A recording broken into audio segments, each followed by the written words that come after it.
Всем привет! Вы на канале Польза.нет, и здесь только быстрые обзоры и долгие стримы. И сегодня, вопреки всему и несмотря ни на что, наконец обзор на OnePlus Ace Racing Edition. В чем его плюс? В том, что я его приобретал за ультра низкий ценник, да и сейчас он в долларовом эквиваленте стоит немного. У него съемка, вы видите на него, на самого 4К 30 FPS, она не супер волшебная, то есть за те же деньги я считаю, что у Xiaomi плюс-минус то же самое, в каких-то местах лучше. Но основной плюс этого аппарата, что в отличие от его реплик, или он реплика, Redmi 11T Pro, это дело нереально стабильно. Что в стресс-тестах, что при тестах у меня, допустим, на Твиче в играх.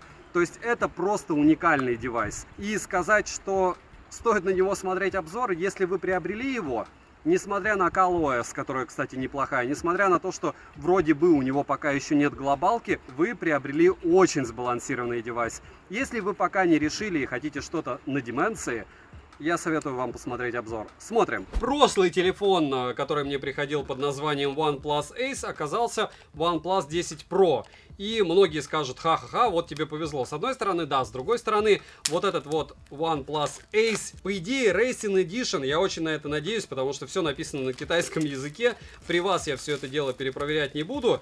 Он шел ко мне мучительно долго. Главное, дошел. Обычный Ace, скорее всего, я буду покупать теперь уже на Авито для того, чтобы сделать на него обзор. Если обзоры на Racing Edition, я не знаю. Я знаю, что стоили они мега дешево.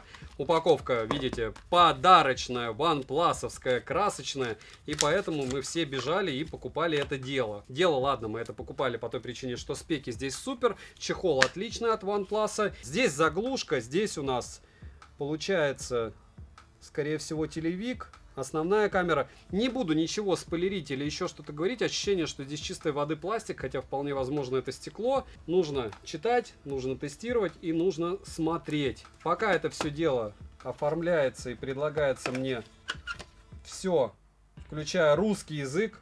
Та-да-да! Вот. В принципе, все огонь. Не важно, какие здесь бенды, главное, есть русский язык, можно подключить к Wi-Fi и пользоваться как планшетом. Это опять попытка пошутить. Зарядка у нас на...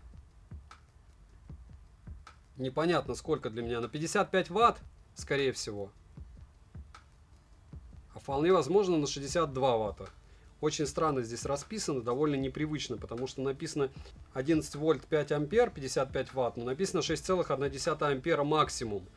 То есть это на 11 вольт. Если на 11 вольт, то тогда получается, что у нас почти 70. Стандартный кабель OnePlus-овский, довольно длинненький, USB-A, USB-C. 207 граммов, где у нас ключ для извлечения сим-карт. Ключ для извлечения сим-карт спрятан хитро в документации. Вам придется ее прочитать, чтобы его найти. Ну или во всяком случае посмотреть на нее. Если по лотку две физические сим-карты можно запихать, никакого гибрида, притом так странно расположили о них. Ну ладно, главное, есть мини-джек.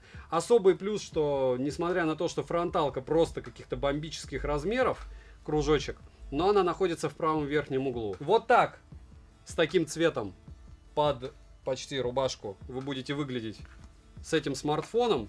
В целом, от Racing Edition ничего плохого я не ожидаю. Я уверен, что за свои деньги он будет очередным топом. Но, с другой стороны, это ColorOS. Я бы хотел видеть девайсы на кислороде от OnePlus. Но это лирика. Мало ли чего я хочу. Им виднее. Ширина 76 мм. Высота 164 мм. Толщина с блоком камер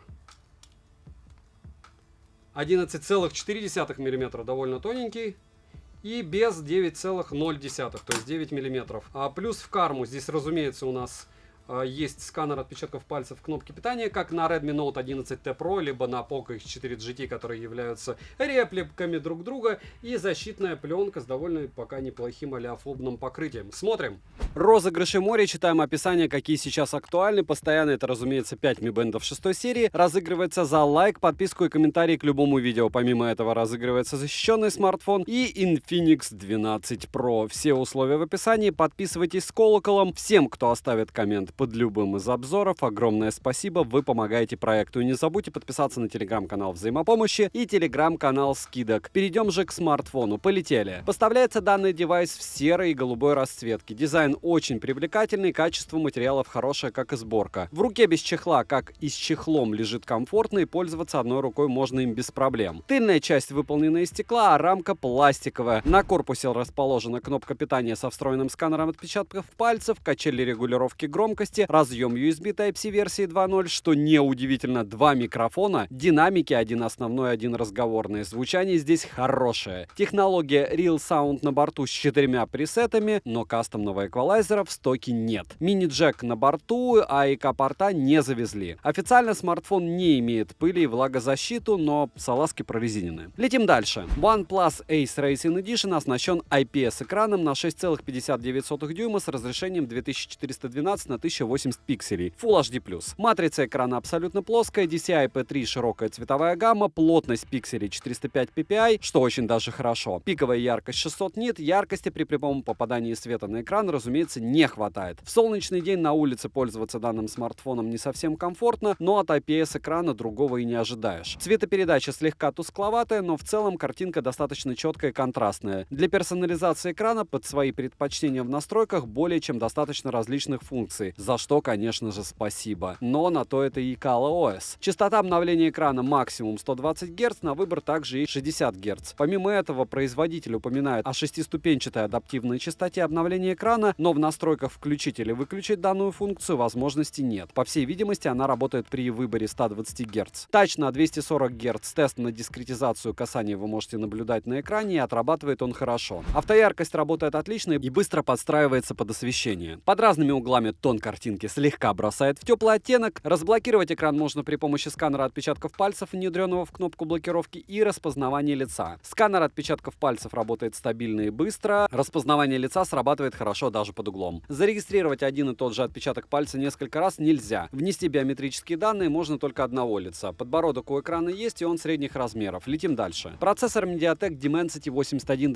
Max с техпроцессом 5 нанометров и 8 ядрами, максимальная частота которого 2,85 ГГц. Графический процессор Mali G610 MC6. Интерфейс ColorOS 12.1 на базе Android 12 версии. Интерфейс доступен на русском языке из стока, что особенно хорошо. Вообще практически у всех смартфонов BBK, вне зависимости от бренда, есть русский язык даже в китайских версиях смартфона, поэтому считайте, что исключая то, что там предустановленные китайские программы и каких-то бендов иногда не хватает, смарты всегда готовы у нас использоваться. Оперативная память LPDDR5 и доступна на выбор 8 или 12 гигабайт. В настройках также можно виртуально расширить до 5 гигабайт ОЗУ сверху уже имеющихся. Внутренняя память UFS 3.1 и на выбор 128 либо 256 гигабайт. К сожалению, расширить внутреннюю память, вставив microSD, возможности нет. Имеется поддержка Wi-Fi 6 серии, поддержка 5G, что нас пока не особо волнует, может кого-то из нас, но таких минимальное количество. А для 4G есть только 7 бенд, 20-го нет. Тем не менее, связь ловит отлично смартфон. Опять же, если вы живете в городе, в котором больше 20 тысяч человек, скорее всего, у вас тоже будет все хорошо. Звучание во время разговора хорошее, микрофоны и датчики приближения не подводили. Запись разговора в стоке есть и без уведомления о начале записи собеседника. VoLTE и VO Wi-Fi, по всей видимости, отсутствуют. Я их не нашел. Вибромоторчик с поддержкой технологии O Haptics приятный, и настроить силу вибрации можно, как и интенсивность сенсорного отклика. Для данного ценового сегмента хороший. Bluetooth последней версии 5.3. Смартфон также оснащен модулем NFC, спокойно можно установить MirPay и расплачиваться, используя NFC. Либо, как уже большинство, QR-кодом. Из навигации на борту GPS Beidou, Galileo, GLONASS и QZSS. GPS-тест в городских условиях показывает точность до 1 метра, что для Dimensity стандартно. Емкость аккумулятора 5000 мАч.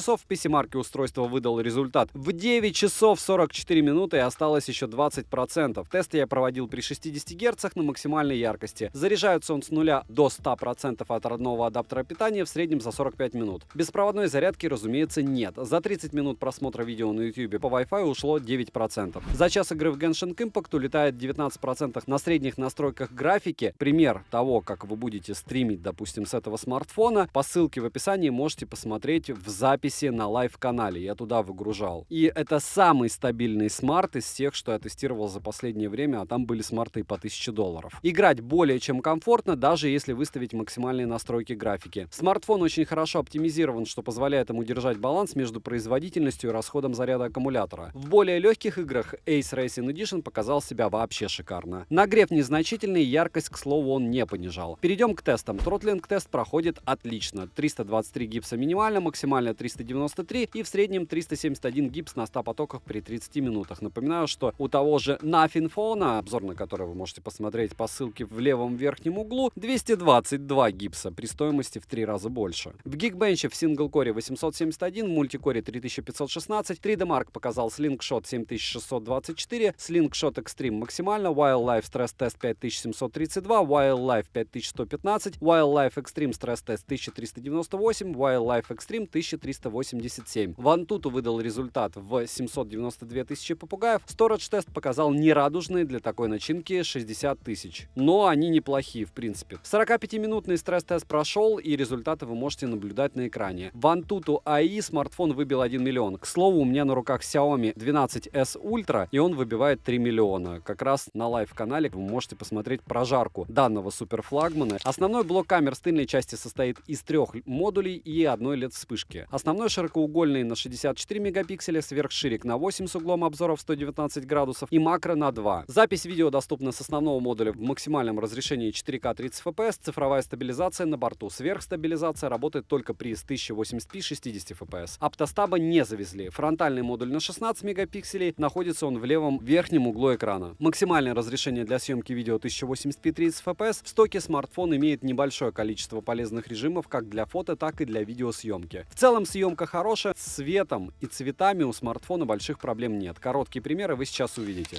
И мини-бонус, чтобы никто не печалился, даже в условиях метро перехода с ужасным освещением, в принципе, камера адекватно снимает. Все эти примеры — это просто съемка через Twitch.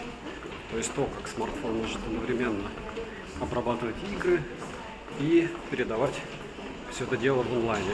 То есть вполне возможно это дело даже не в процессоре, не в чем-то другом. То же самое касается фактической реплики этого аппарата.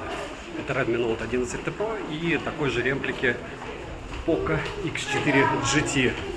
Но понятно, что Poco и Redmi это Xiaomi, а это у нас BBK. Ультраширик, пример съемки с двух рук, опять же, в первую очередь, для того, чтобы вы поняли, что даже ультраширик, если вы закидываете на рендер сразу с девайса, выдает, разумеется, лучшую картинку, чем то же самое делает, к сожалению или к счастью, стриминг с аппарата, вне зависимости от того, в какую соцсеть. Хотя на YouTube я попытаюсь постримить. Вполне возможно, что будет неплохо, если через сторонние программы. Максимум съемка 4К 30 FPS и, разумеется, стаб нулевой. То есть, если встать, то еще можно снимать.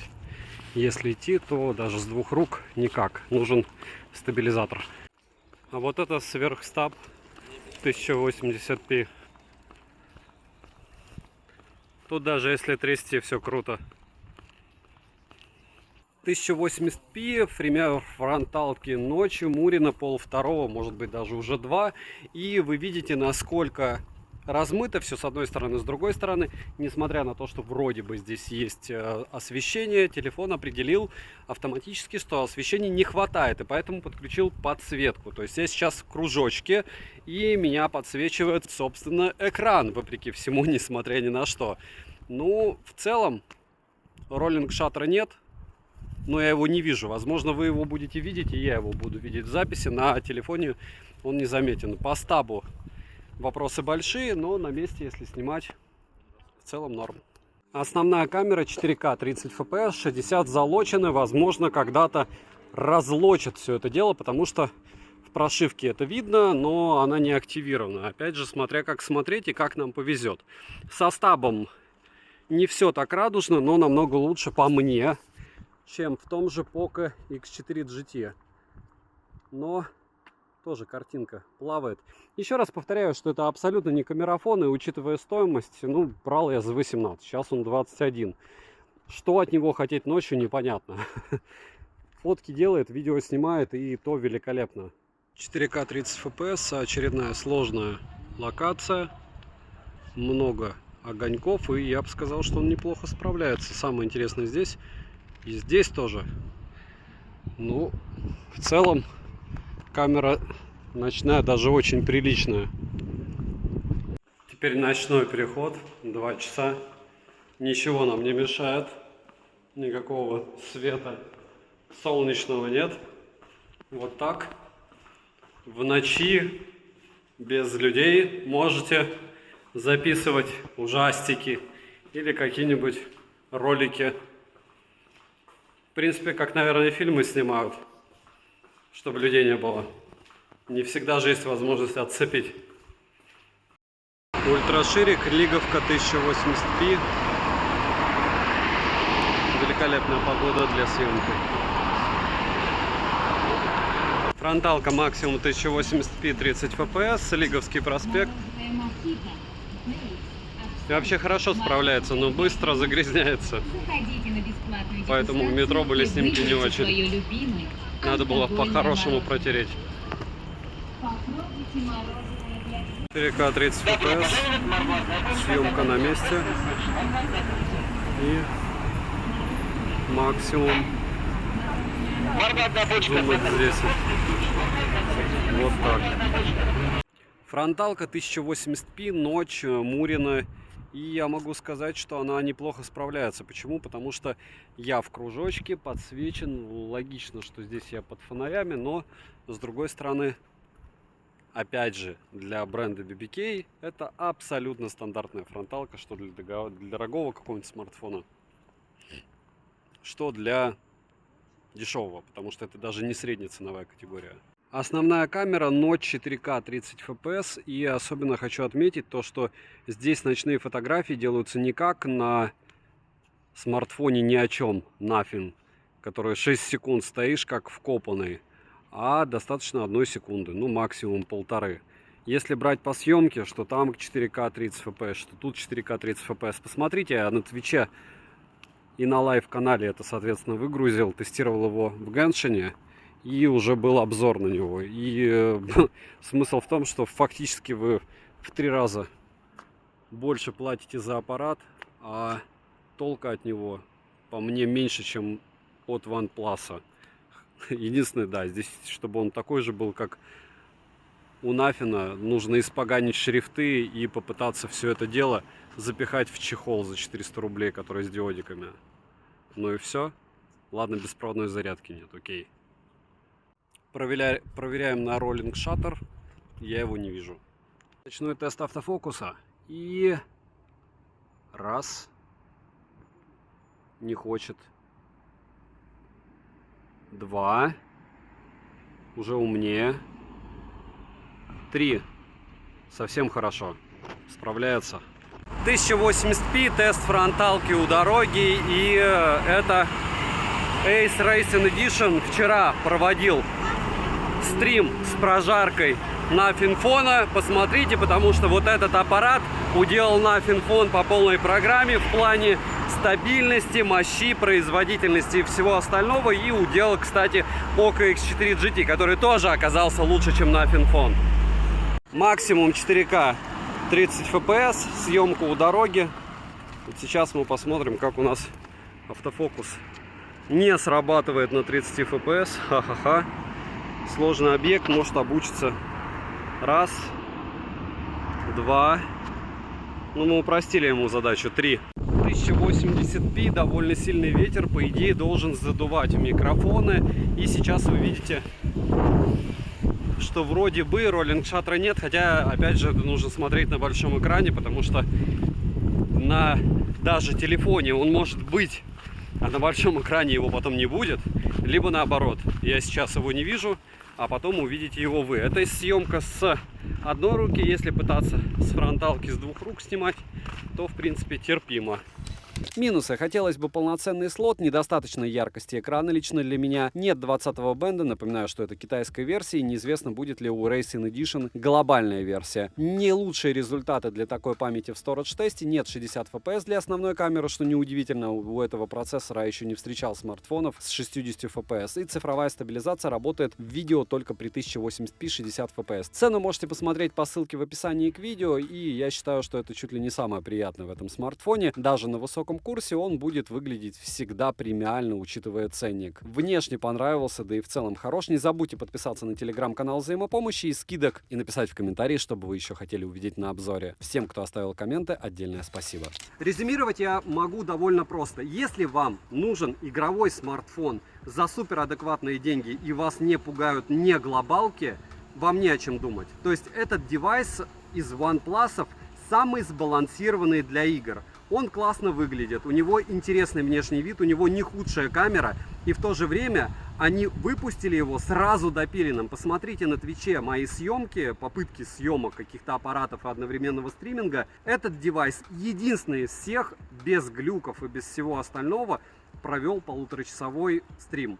При том, что объективно он стоит не так много денег, чтобы вытягивать такие задачи. Именно поэтому я его и выгружаю, этот обзор, после Redmi Note 11T Pro, который является репликой Poco X4 GT. Вот этот смарт на том же процессоре, практически с тем же железом, на операционке от BBK, ColorOS, которая стоит на Oppo. Здесь, кстати, есть от Oppo предустановки. По мне, уделывает всех, все и вся. И я не говорю про съемку, хотя, опять же, съемки, фото и видео было достаточно. Разумеется, выход также пишется на данный девайс, поэтому девайсу от меня однозначно да. Всем, кто написал что-то в комментарии, кроме мата, хамства и рекламы, огромное спасибо, вы помогаете проекту. Добра и удачи вам, дорогие друзья!